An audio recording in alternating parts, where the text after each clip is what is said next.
When we talk about abundance, many people first think of motivation, of feeling inspired, excited, and motivated. And don't get me wrong, motivation is beautiful, it's powerful, but it's also treacherous. Motivation is like a visitor who comes, cheers you up for a while, and then leaves without warning. Discipline, on the other hand, is someone who sticks around even when you don't feel like it, even when there's no applause, even when no one is watching. The first 3 months of the year are decisive, not because they're magical, but because they reveal who you really are. In January, we're all motivated. In February, we still have some drive, but in March, emotion no longer rules, habit rules. And that's where the people who make progress separate from the people who repeat the same year over and over again. Discipline is not punishment, although many see it that way. Discipline is long-term self-love. Meaning no today allows a thank you tomorrow. It's waking up at the time you said you were going to wake up, even if no one is forcing you. It's fulfilling what you promised even when you could make up a perfect excuse and no one would notice. But you do notice. And that forms something much more valuable than motivation character. Abundance doesn't trust motivated people. It trusts reliable people. People who do the right thing even when they're tired, bored, or frustrated, because life, business, relationships, and opportunities don't work on moods. They work on consistency. Yan. People won't give you more responsibilities, resources, or opportunities unless you first show that you can manage what little you have with discipline. Many people say, when I feel like it, I'll start. And that's the problem. Discipline says I start, and the desire follows. The body is trained. The mind is trained. Success is not an emotional event. It's a repetitive process. Small, correct decisions made every day, especially on the days that aren't bright. The first 90 days of the year are a contract with yourself, not with the universe, not with luck. What do you do when the alarm goes off? What do you do with the first hour of the day? What do you do with your money when no one is supervising you? What do you do with your word when you could be breaking the immediate inconsistencies? That's where abundance is built or destroyed. Discipline doesn't take away your freedom, it gives it back. Because when you're disciplined with your time, you stop living in a rush. When you're disciplined with your finances, you stop living in fear. When you're disciplined with your body, you stop paying emotional and physical bills later on. Naalala. Clutter collects interest. Discipline pays dividends. Watch out for this. Discipline doesn't feel good at first. It feels uncomfortable. It feels lonely. It feels boring. But that boredom is the breeding ground for stability. People want extraordinary results with mediocre habits, and that doesn't exist. Abundance is not unfair or consistent. It gives you back exactly what you practiced, not what you desired. If you depend on motivation today, your life is going to be a roller coaster. But if you build discipline, your life becomes predictable in a good way. You know you're moving forward even when the day is gray, and that creates peace. And from peace, better decisions are made. And repeated good decisions attract abundance. But it's not about doing gigantic things in these 3 months. It's about doing the basics impeccably.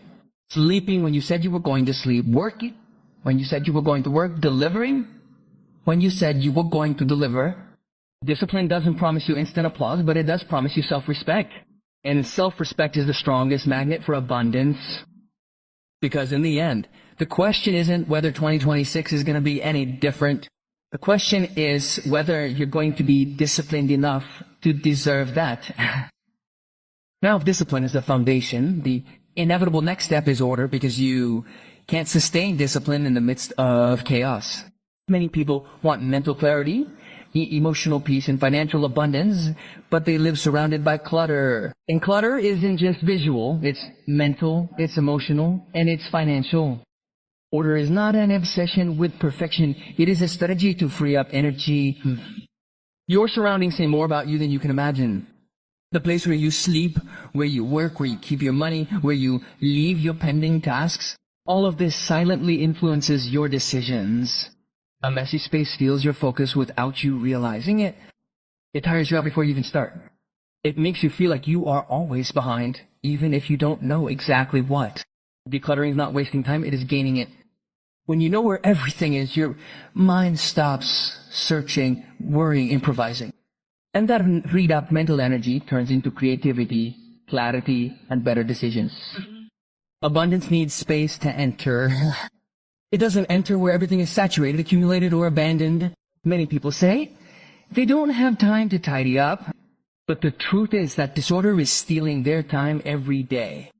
Searching for things, repeating tasks, paying surcharges, forgetting commitments. That is not bad luck. That is a lack of order. And life does not punish, life reflects. If your schedule is chaotic, your peace will be chaotic. If your finances are disorganized, your tranquility will be too. Order begins with the visible, but it is sustained by the invisible. It starts with your room, your desk, your cell phone. How many applications you don't use, how many papers you don't need, how many unfinished conversations that continue to take up emotional space. Cleaning means ending chapters, refusing, releasing what's not beneficial. When you organize your finances, you don't just see numbers, you see decisions, habits, and priorities. The simple act of knowing how much comes in and how much goes out gives you back control. And when there is control, there is trust. No one trusts someone who doesn't know where they stand, not even life. Abundance trusts people who know how to manage. Order is also reflected in punctuality, in compliance, in respect for one's own time and that of others. Being late is not a problem with the clock. It is a problem of internal order. And when you begin to honor time, you begin to honor your word, your word. And when you honor your word, your credibility grows. Credibility opens doors that talent alone cannot. It's not about having a rigid life. It's about having a clear life. Order doesn't take away the spontaneity of structure so you can enjoy it. An ordered mind doesn't spend its life putting out fires. It lives building. And building requires calm. Chaos keeps you on top of things. Reliving, order allows you to move forward. But these first few months of the year are ideal for tidying up because tidying up is a statement. You're telling your life that you're ready for the next level, that you no longer want to carry around unnecessary things, that you no longer want to live improvising, that you're willing to accept the temporary discomfort of order in order to enjoy future stability. At first it's hard, of course it is. Tidying up confronts you. It shows you past decisions, oversight, and procrastination, but it also shows you something powerful, that you have the ability to put your life in its place. And when it does that, the mind calms down, the heart focuses, and opportunities begin to appear because abundance doesn't come to chaotic places, it comes to prepared spaces. And after discipline and order comes something that makes many people uncomfortable, but that is absolutely necessary if we are talking about real abundance, personal responsibility. You keep handing your power over when you search for external causes, and a person without personal power cannot attract anything different from what they experience. It is easier to blame the government, the economy, family, partner, childhood, boss, or country. There is always an external reason that explains why we do not move forward. And be careful, many of these reasons are real. It is not about denying them. It is about not using them as a permanent excuse. Because the day you decide that everything is someone else's fault, that day you give up the possibility of changing your story. Personal responsibility isn't about punishment, but liberation. We need to understand that we may not have chosen everything that happened to us, but we are responsible for how we deal with it. As long as you keep saying, I can't because of this, or they won't let me because of that, your life is put on hold. But when you say, this is what it is, and I take charge from here, something is activated inside you. Abundance does not come to victims. It comes to conscious people, people who understand that every decision, even the seemingly small one, has consequences. To understand that being late, spending without thinking, procrastinating, not following through, talking too much, being silent when they should have been, all of that, is also a choice, and each choice shapes the life you have today. Taking responsibility means looking in the mirror without making excuses. It means recognizing that perhaps you have not been consistent, that perhaps you have not managed well, that perhaps you have expected others to do for you what only you can do. And it hurts. Of course it hurts. But that pain is honest, and honest pain heals. The pain of excuses, on the other hand, repeats itself forever. When a person takes responsibility, they stop asking for permission to grow. They stop waiting for approval. They stop negotiating with their conscience. They start doing what they know they have to do, even if they have no guarantees, even if they have no applause, even if no one understands. And that internal coherence is noticeable. Life responds differently to someone who takes charge. Many say they want abundance, but they do not want responsibility. They want results without a process, rewards without commitment, and that doesn't exist. Abundance is a consequence, not a gift. And like all consequences, it responds to clear causes. If you change the causes, the results change. But no one can do that for you. Responsibility also means stopping living in the past, stopping using what was as an excuse to not build what could be. You can change your story, but you can change the meaning you give it. And when you change the meaning, you change your decisions. And when your decisions change, your destiny changes. In these first months of the year, the question is not what life owes you, but what are you willing to do with what you have? Maybe it's not much. Maybe it's not ideal, but it's enough to start. People who thrive aren't those who have more, they're those who take responsibility for what they have. Taking responsibility is an act of maturity, and maturity attracts confidence, and confidence attracts opportunities. No one gives more to someone who always complains, but many are willing to support those who demonstrate commitment to themselves. Because the day you stop blaming, you start building, and when there is discipline, order, and responsibility, a truth appears that seems simple but that very few respect. Consistency in small things is what produces big results. It's not big events that transform a life. It's small decisions repeated tirelessly. But since they don't make noise, since they don't seem spectacular, many underestimate them. People tend to expect radical change as a stroke of luck, a perfect opportunity, an ideal moment, but life doesn't move like that. Life moves by accumulation. Slowly, bit by bit, day after day, then one day you'll look back and see your life's changed completely, not because of something big, but because of something constant. Small things get a bad rap. Reading 10 pages a day seems little. Improving a minimal amount seems insignificant. Walking 20 minutes seems irrelevant. Arriving 5 minutes earlier seems like a waste. But small things, when repeated, become powerful and powerful. Things, when constant, become inevitable.